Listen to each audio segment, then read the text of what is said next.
ഒരു കാവ്യത്തിൻ്റെ ആവിർഭാവം നമുക്ക് രാമായണത്തിൽ കാണാൻ സാധിക്കും. നേരത്തെ നമ്മൾ ഒരു ഇതിവൃത്തം കവിക്ക് കിട്ടുന്നതും അതിനെക്കുറിച്ച് കവി ചിന്താനിമഗ്നനാകുന്നതും ഒക്കെയാണ് നമ്മൾ ചിന്തിച്ചത്. ഗംഗാനദിയുടെ തീരത്ത് വെച്ചുണ്ടായ ഈ സംഭവം, അതായത് നാരദനിൽ നിന്ന് രാമൻ്റെ കഥ കേൾക്കുക എന്നുള്ളത് ഗംഗയുടെ തീരത്ത് വെച്ചാണ് ഉണ്ടാകുന്നത്. അതിനെക്കുറിച്ച് ചിന്താകുലനായ മഹർഷി തൻ്റെ ശിഷ്യനായ ഭരദ്വാജനോടൊപ്പം അവിടെ നിന്ന് തമസാ നദിയുടെ തീരത്തേക്ക് പോവുകയാണ്. അധികം വിദൂരത്തിലല്ല അത്. അങ്ങനെ നടന്നങ്ങനെ പോയി തമസാ നദിയുടെ തീരത്ത് ചെന്നപ്പോൾ ആ നദിയിലേക്ക് നോക്കിയപ്പോൾ മഹർഷിക്ക് വലിയ ആഹ്ലാദമുണ്ടായി. കാരണം എന്താണ്? സജ്ജനങ്ങളുടെ മനസ്സ് പോലെ തെളിഞ്ഞതാണ് ഈ ജലം എന്ന് ഭരദ്വാജനോട് പറയുകയാണ്. അകർദമമിതം, അകർദമമാണ്, യാതൊരു ചെളിയും അതിലില്ല. സജ്ജന മനോയഥ, എപ്രകാരമാണോ സജ്ജനങ്ങളുടെ മനസ്സ് അതുപോലെ തെളിഞ്ഞതാണ് ഈ നദിയിലെ ജലം. അതുകൊണ്ട് ഭരദ്വാജ, ഞാൻ ഇതിലൊന്ന് ഇറങ്ങി മുങ്ങട്ടെ, ഞാനിതിൽ സ്നാനം ചെയ്യട്ടെ. ശരിക്കും അതൊരു പ്രതീകാത്മകമായി ഒരു കാവ്യത്തിൻ്റെ തുടക്കമാണ്. ഒരു ഇതിവൃത്തം കിട്ടിയാൽ ആ വൃത്തത്തിലേക്ക് അങ്ങ് മുങ്ങുകയാണ് കവിയുടെ മനസ്സ്. പലപ്പോഴും കവികൾ അവരിൽ നിന്നൊരു കാവ്യം ഉണ്ടാകുന്നതിന് മുൻപായി അവർ അന്തർമുഖന്മാരായിത്തീരും, അവർ ഇൻട്രോവർട്ടുകളായിത്തീരും. ആരോടും സംസാരമൊന്നുമില്ല. കാരണം എപ്പോഴും അവരുടെ മനസ്സിനെ മഥിച്ചു കൊണ്ടിരിക്കുന്നത് ഈ ചിന്തയാണ്. അപ്പോൾ അപ്രകാരം ഞാൻ ഇതിൽ മുങ്ങട്ടെ എന്ന് പറയുന്നത് തൻ്റെ മനസ്സുമായി സംവദിക്കട്ടെ എന്നുള്ളതിൻ്റെ ഒരു സൂചനയും കൂടിയാണത്. അതുകൊണ്ട് അവിടെ ഭരദ്വാജനോട് പറയുന്നു, ന്യസ്യതാം കലശസ്താത ദീയതാം മമ വൽക്കലം. വളരെ ശ്രദ്ധിക്കപ്പെടേണ്ട ഒരു വാക്യമാണിത്. എന്താണ്? ന്യസ്യതാം കലശസ്താത ദീയതാം വൽക്കലം മമ. താത, പ്രിയപ്പെട്ടവനെ, എൻ്റെ കലശം നീ ഇവിടെ വയ്ക്കൂ. ന്യസ്യതാം കലശ. കലശം എന്ന് പറഞ്ഞാൽ ഘടം, കുടം. മഹർഷിമാരെപ്പോഴും പോകുമ്പോൾ അവരോടൊപ്പം കൊണ്ടുപോകുന്ന ഒരു കുടമുണ്ടല്ലോ, അവരുടെ കമണ്ടലു. ആ കമണ്ടലുവിനെയാണ് അവിടെ കലശഹ എന്ന് പറഞ്ഞത്. ഈ കലശം നീ ഇവിടെ വയ്ക്കൂ. ദീയതാം മമ വൽക്കലം, എൻ്റെ വൽക്കലം ഇങ്ങോട്ട് തരൂ, ഞാൻ ഇതിലൊന്ന് ഇറങ്ങി സ്നാനം ചെയ്യട്ടെ എന്നാണ്. അപ്പോൾ വൽക്കലം അവിടെ വെപ്പിച്ചു എന്നുള്ളത് വളരെ ശ്രദ്ധേയമായിട്ടുള്ള ഒരു കാര്യമാണ്. അതവിടെ ഇരിക്കട്ടെ.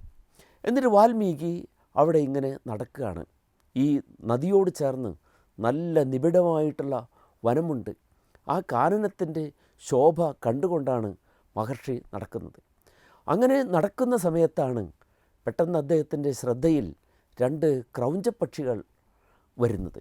ആ ക്രൗഞ്ചപ്പക്ഷികൾ അവർ പരസ്പരം പ്രണയബദ്ധരാണ്. വളരെ സ്നേഹത്തോടു കൂടി അവരങ്ങനെ അവിടെ ഇരിക്കുകയാണ്.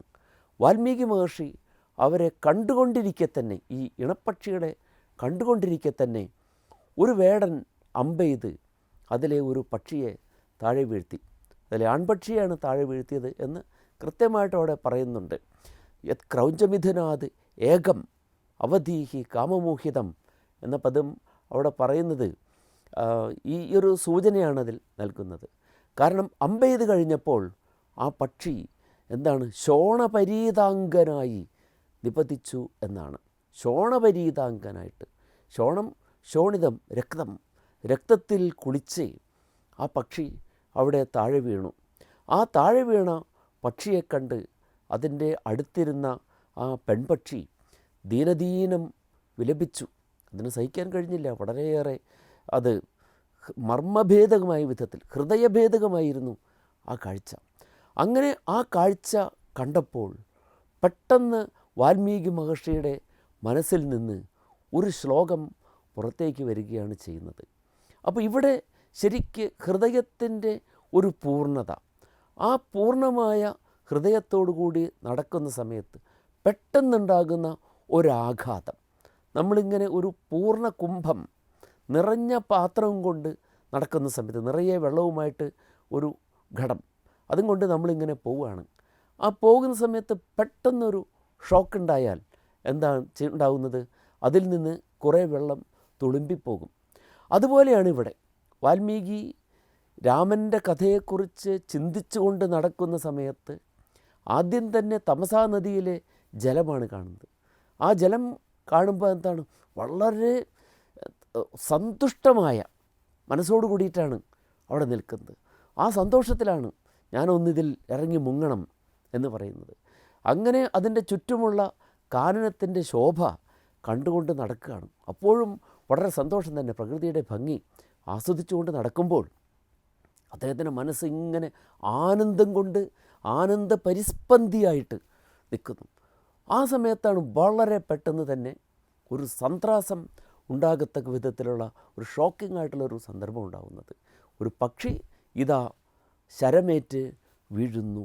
പെട്ടെന്നുണ്ടായ ആ ഷോക്കിൽ, ആ ആഘാതത്തിൽ അദ്ദേഹത്തിൽ നിന്ന് ഒരു ശ്ലോകം പുറത്തേക്ക് വരികയാണ്. ആ ക്രൗഞ്ചിയെ, ആ പെൺപക്ഷിയെ കേൾപ്പിച്ചുകൊണ്ട് അദ്ദേഹം ഉടൻ തന്നെ ഇപ്രകാരം പറഞ്ഞു: മാ നിഷാദ പ്രതിഷ്ഠാം ത്വം അഗമ ശാശ്വതീ സമാഹ യത് ക്രൗഞ്ചമിഥുനാദ് ഏകം അവധീഹി കാമമോഹിതം. പെട്ടെന്ന് അദ്ദേഹത്തിൽ നിന്ന് വന്ന ആ ശ്ലോകത്തിൻ്റെ അർത്ഥം ഇപ്രകാരമാണ് നമുക്ക് പറയാവുന്നത്. അതുതന്നെയാണോ അതിൻ്റെ അർത്ഥം എന്ന് വീണ്ടും ചിന്തിക്കേണ്ടിയിരിക്കുന്നു. കാരണം കാവ്യത്തിൻ്റെ അർത്ഥം എപ്പോഴും പ്രതീതിക്ക് വിഷയമാകുന്ന അർത്ഥമാണ്. അല്ലയോ കാട്ടാള, നിനക്ക് ഈ ഭൂമിയിൽ ശാശ്വതമായ പ്രതിഷ്ഠ ലഭിക്കാതെ പോകട്ടെ. എന്തുകൊണ്ടെന്നാൽ ഈ ക്രൗഞ്ചമിഥുനത്തിൽ കാമമോഹിതനായ ആൺപക്ഷിയെ നീ നിഗ്രഹിച്ചു. അതുമൂലം ഈ പെൺപക്ഷിക്ക് നീയെ അതിദുസ്സഹമായ ഹൃദയവ്യഥ ഉളവാക്കി. അതുകൊണ്ട് നിനക്ക് ശാശ്വതമായ പ്രതിഷ്ഠ ഭൂമിയിൽ ലഭിക്കാതെ പോകട്ടെ എന്നാണ് ഒറ്റനോട്ടത്തിൽ ഈ ശ്ലോകത്തിന് പറയാവുന്ന അർത്ഥം. ഏതാണെങ്കിലും അങ്ങനെ തന്നെയാണ് വാൽമീകിയിൽ നിന്ന് നിർഗമിച്ച ആ ശ്ലോകത്തിൻ്റെ അത് അനിയന്ത്രിതമായിട്ടങ്ങ് വന്നു പോയതാണ്.